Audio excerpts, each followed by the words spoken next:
St. Brito's follows the futuristic 50 curriculum for kindergarten. Admissions open now.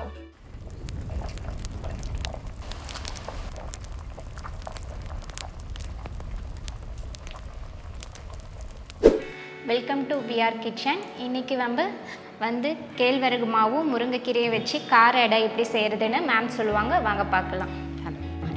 So ஏற்கனவே ஒரு வீடியோவில் sweet அடை பண்ணியிருந்தோம் நம்ம சேனலில். இப்போ கேழ்வரகு மாவும் முருங்கைக்கீரையும் வெங்காயம் பச்சை மிளகாய் இதெல்லாம் போட்டு ஒரு கார அடை செய்ய போகிறோம். ஸோ எப்படி பண்ணுறதுன்னு பார்க்கலாம். இதுக்கு தேவையான பொருட்கள், 1 கப் மாவு எடுத்திருக்கேன் நான், ராகி மாவு. தேவையான அளவுக்கு நம்ம வெங்காயம் போட்டுக்கலாம்.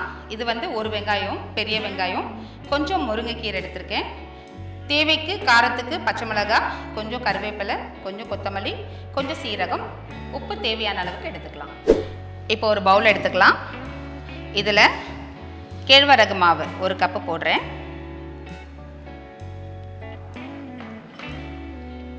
இதோட கொஞ்சம் சீரகம்,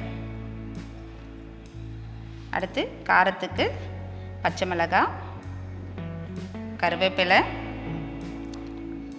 கொத்தமல்லி, அடுத்து வெங்காயம் சின்ன சின்னதாக கட் பண்ணிக்கோங்க.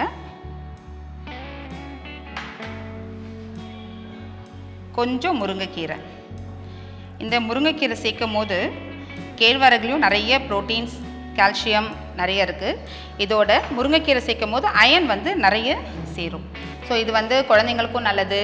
நமக்கு முடி உதிர்வது ரொம்ப கம்மியாகும், முட்டி வலியெல்லாம் வராது. தேவையான அளவுக்கு கொஞ்சம் உப்பு சேர்த்துருக்கேன். இந்த மாவு இந்த வெங்காயம் பச்சை மிளகாய் இந்த காரம் எல்லாம் சேர்த்து ஃபஸ்ட்டு நார்மலாக கொஞ்சம் பிசைஞ்சிக்கலாம். அதுக்கப்புறம் தண்ணி கொஞ்சம் கொஞ்சமாக விட்டு சேர்த்துக்கலாம்.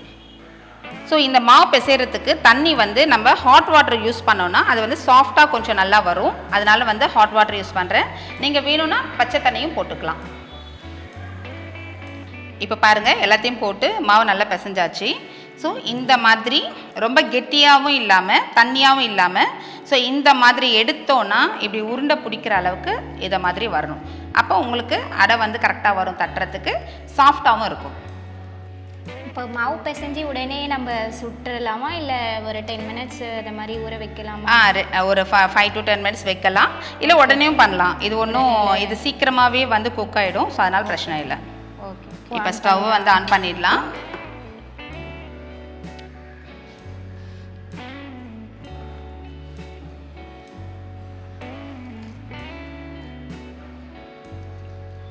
இப்போ இந்த மாதிரி உருண்டையை நம்ம இலையில தட்டிக்கலாம். இந்த உருண்டை பண்ணும் போது கையில் ஒட்டாமல் வரத்துக்காக லைட்டாக தண்ணி தொட்டுக்கலாம். ஆமாம், தண்ணி தொட்டோன்னா அதில் ஒட்டாமல் வரும், எடுத்து போட ஈஸியாக இருக்கும்.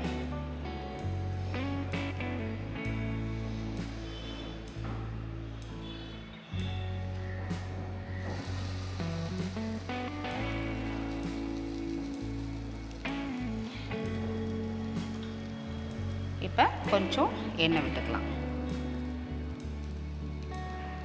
இதை சிம்லேயே வச்சு வேக வைக்கணும், இல்லாட்டி தீஞ்சிரும். இதை சிம்லேயே வச்சுக்கலாம். ஒரு 2 to 3 மினிட்ஸ் நல்லா வெந்ததுக்கப்புறம் திருப்பி போடலாம். இப்போ ஃபுல் அண்ட் ஃபுல் இதில் மேம் வெறும் கேழ்வரகு மாவு முருங்கீரை அது மட்டும் வச்சு ஆட் பண்ணி செஞ்சிட்ருக்கீங்க. ஆனால் ஒரு சிலர் நல்லா கொஞ்சம் கிறிஸ்பியாக வர்றதுக்கு அரிசி மாவு ஆட் பண்ணுவாங்க. அப்படி சேர்க்குறதா இருந்தால் எவ்வளோ அளவு அதில் சேர்த்து பண்ணலாம்? நம்ம 1 கப் எடுத்துருக்கோம்லப்பா, அந்த 1 கப்புக்கு 1/4 கப்பு சேர்த்தா போதும். ஓகே. ஆனால் அது சேர்க்காமல் செய்கிறது நல்லது. ஏன்னா ஹெல்த்தியான ஃபுட்டுன்றது நம்ம இது ஃபுல் அண்ட் ஃபுல் ராகி மாவு மட்டும்தான் எடுத்துருக்கோம். ஸோ அதனால் அது சாப்பிடும் போது உடம்புக்கு ரொம்ப நல்லது. இப்போ நல்லா குக் ஆகிடுச்சு. இது ரொம்பவே லோ ஃப்ளேமில் வச்சு பொறுமையாக தான் நம்ம வேக வைக்கணும். ஏன்னா சரியாக வேகலைன்னா நமக்கு சாப்பாடு டைஜஸ்ட் ஆகாது. இது ஸ்டமக் அப்செட் ஆகிடும். ஸோ மில்லட்ஸ் எல்லாமே அப்படி தான். ஸோ அதனால் நல்லா குக் பண்ணி தான் நம்ம சாப்பிடணும், ராவாக சாப்பிடக்கூடாது. ஓகே, மேம் நம்மளுக்கு நல்லா மொறுமொறுன்னு ராகி எடை செஞ்சுட்டாங்க. இது எப்படி இருக்குன்னு வாங்க டேஸ்ட் பண்ணி பார்க்கலாம். சாப்பிடுங்க.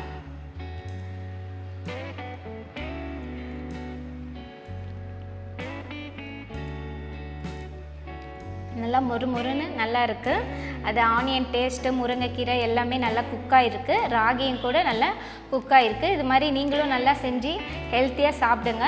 கண்டிப்பாக ராகின்ட்டு இல்லை, எல்லா மில்லட்ஸுமே வந்து நல்லா குக் பண்ணி தான் நம்ம சாப்பிடணும், இல்லாட்டி டைஜஷன் ப்ராப்ளம் ஆகும். நான் ஏற்கனவே சொன்னேன்.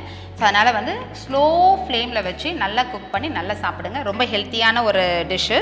பசங்களுக்கு வந்து சின்னதுலேருந்தே ப்ராக்டிஸ் பண்ணுங்கள். இது வந்து ரொம்ப ரொம்ப நல்லது. அப்படியே சாப்பிட்றது கூட நல்லா இருக்குது. வேணும்னா நீங்கள் தேங்காய் சட்னி யூஸ் பண்ணியும் சாப்பிட்டுக்கலாம், இல்லை மேம் சொல்கிற மாதிரி கார சட்னி யூஸ் பண்ணியும் சாப்பிட்டுக்கலாம். உங்களுக்கு எப்படி பிடிக்குதோ அப்படி சாப்பிட்டுக்கலாம். கேழ்வரகு கார அடை எப்படி செய்கிறதுன்னு ஒரு வாட்டி ரீக்கப் பார்த்துடலாம். 1 கப்பில் மாவு எடுத்துக்கோங்க. அதுக்கு தேவையான அளவுக்கு உப்பு சேர்த்துக்கோங்க. கொஞ்சம் சீரகம், கொஞ்சம் கருவேப்பிலை, கொஞ்சம் கொத்தமல்லி, கொஞ்சம் பச்சை மிளகாய், கொஞ்சம் வெங்காயம், இது எல்லாத்தையும் சேர்த்துட்டு ஹாட் வாட்டர் நான் போட்டேன். நீங்கள் சுடு தண்ணி வேணுனாலும் போட்டுக்கலாம், இல்லை பச்சை தண்ணி வேணாலும் போட்டுக்கலாம். இதை போட்டு நல்லா மிக்ஸ் பண்ணிவிட்டு நல்லா உருண்டையாக எடுத்து அதை நீங்கள் இலையில் தட்டி அதை போட்டு எண்ணெய் விட்டுட்டு முன்னாடியும் பின்னாடியும் ஒரு 5 மினிட்ஸ் வந்து திருப்பி போட்டு எடுத்திங்கன்னா சுவையான ஒரு கார அடை. அதோடு சேர்த்து முக்கியமான ஒரு விஷயம், முருங்கைக்கீரை போடணும். இதில் வந்து நான் முருங்கைக்கீரை சேர்த்துருக்கேன். முருங்கைக்கீரை சேர்க்கலன்னா இது எல்லாமே போட்டுடலாம். முருங்கைக்கீரை வேணும்னா அதையும் கொஞ்சம் ஆட் பண்ணி நீங்கள் பண்ணலாம். இதே மாதிரி அடுத்த ஒரு ஹெல்த்தியான டிஷ்ஷு VR கிச்சனில் பார்க்கலாம். அது வரைக்கும் சங்கீதா, ஐஸ்வர்யா, தேங்க்யூ. தேங்க்யூ.